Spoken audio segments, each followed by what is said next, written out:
Olá a todos e sejam bem-vindos!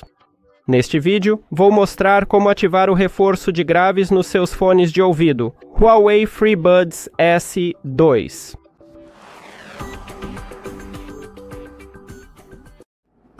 Você deve começar abrindo o aplicativo HUAWEI AI Life e, se você já adicionou seus fones de ouvido ao aplicativo, verá eles na lista de dispositivos. Agora, toque neles e, em seguida, precisamos ir até o equalizador. Então, bem aqui em Som, temos os efeitos do equalizador, e você precisa clicar nisso.